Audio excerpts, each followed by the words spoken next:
Después de haber hablado sobre temas de coyuntura, nos es útil conversar con el embajador de la Unión Europea que representa ante nuestro país a 27 países europeos, cada uno de los cuales con sus dificultades, pero con sus coincidencias, y preguntarnos en qué consiste este foro dedicado a la economía circular que ha promovido usted. No es la primera vez que se hace, pero este año es particularmente urgente. Explíquenos el concepto, por favor, de economía circular, por qué es importante y qué avances cree usted que este foro ha facilitado. Muy bien, muy buenos días. Buenos días. Buenos días, embajador. Muchas gracias por la invitación y por la pregunta, que me permite quizá empezar situando un poco el contexto para que se entienda la importancia y la razón del foro. Yo creo que tenemos que partir de la base que, como la ciencia lo ha dicho, la tecnología lo ha dicho y lo vemos todos los días, estamos en un momento, yo diría, crítico para la humanidad. Digamos, por una parte, estamos consumiendo los recursos naturales a un ritmo que no es sostenible.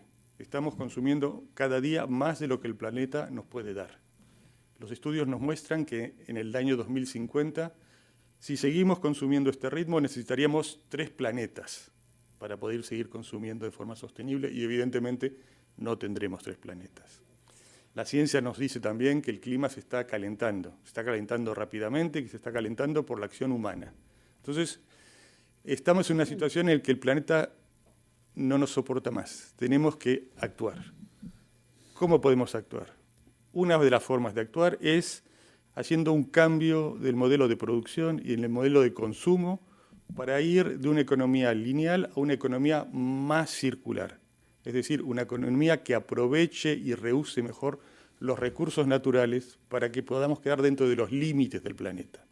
Y esto es la economía circular, una economía que permita el reciclaje, pero no solo, también que nos haga hacer productos que sean ya diseñados y producidos para maximizar la utilidad de los recursos naturales, es decir, para minimizar su uso, siendo productos más duraderos, productos que se reusen, productos que tengan un segundo uso, productos cuyos desechos en el proceso de producción se puedan reutilizar. O sea, este es el concepto de la economía circular, que estamos aplicando en Europa desde hace ya varios años y que es un poco el eje de nuestra espina dorsal económica, que es el Pacto Verde. Ahora, en este contexto, quiero decir con esto que tenemos una experiencia que contar, una experiencia de varios años de estar aplicando este concepto de economía circular. En este contexto estamos organizando desde hace 5 años, junto con el Ministerio de la Producción, con el Ministerio del Medio Ambiente y con otros ministerios peruanos, un foro cada año.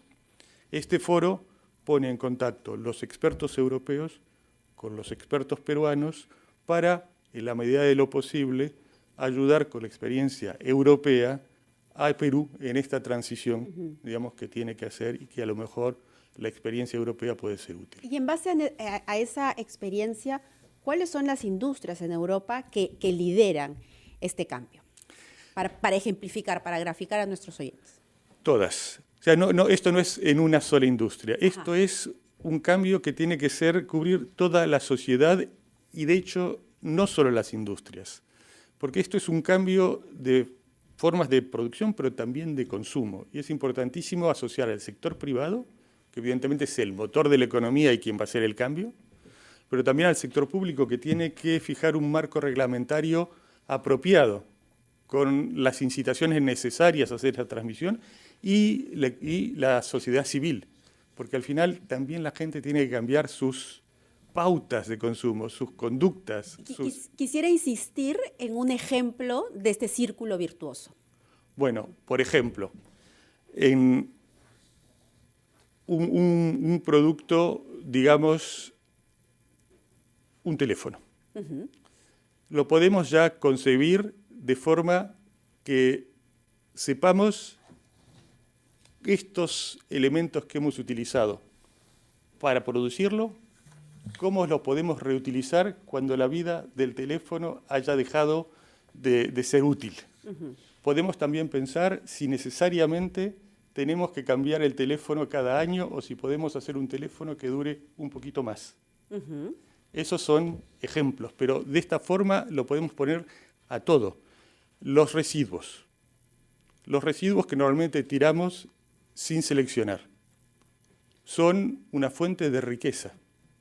Si los preseleccionamos antes, si los seleccionamos en papel, cartón, plástico, productos naturales, minerales, estos tienen una segunda vida que nos permiten quizá hacer el teléfono del que estaba hablando antes. Y por parte del consumidor, ahí hay un chip mental que cambiar, ¿verdad? Porque claro, consumimos y no dejamos de consumir. En ropa, por ejemplo, ¿no? Cuando la industria textil es una de las industrias que usan muchísima agua y también generan cierta contaminación, y hay un cambio en el pensamiento no solamente de los consumidores, sino también de quienes producen la moda. Sí. Por eso decía, esto es un cambio radical en que hay que asociar a todos. Y el consumidor tiene un rol y está jugando un rol fundamental. Porque, por ejemplo, en Europa ya está claro que hay una demanda específica para productos más verdes, más circulares, más ecológicos. Y le genera un valor al producto. Le genera un valor. Y esto los productores lo ven. Y los productores se empiezan a adaptar. Y eso yo creo que es un punto muy importante de este nuevo modelo de economía, y es recalcar que no es una necesidad, como lo acabo de decir, sino también una oportunidad. Sí. Y cada vez las empresas lo ven a esto. Embajador, le habrán preguntado mucho en estos días, este tiempo que usted lleva en el Perú, un año ya, sobre la situación de crisis energética que se ha agravado en Europa como consecuencia de la guerra entre Rusia y Ucrania, ¿no? Esto ha tenido un impacto político, ya lo hemos visto en Suecia, hay un malestar en Italia, tenemos elecciones inminentes, hay una verdadera crisis con repercusiones graves.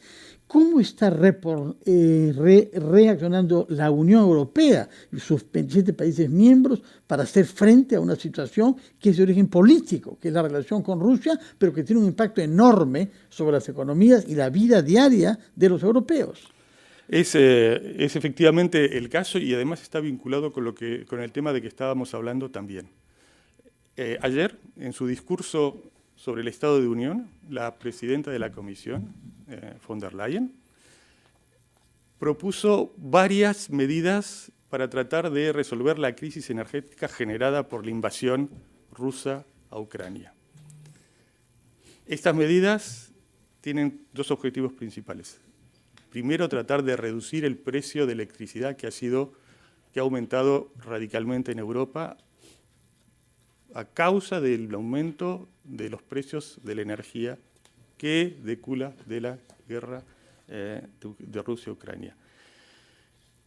Para esto, la propuesta es fijar límites a las ganancias de ciertas empresas energéticas que son, digamos, excepcionales, y tratar de repartir esta ganancia entre los sectores más perjudicados por la crisis.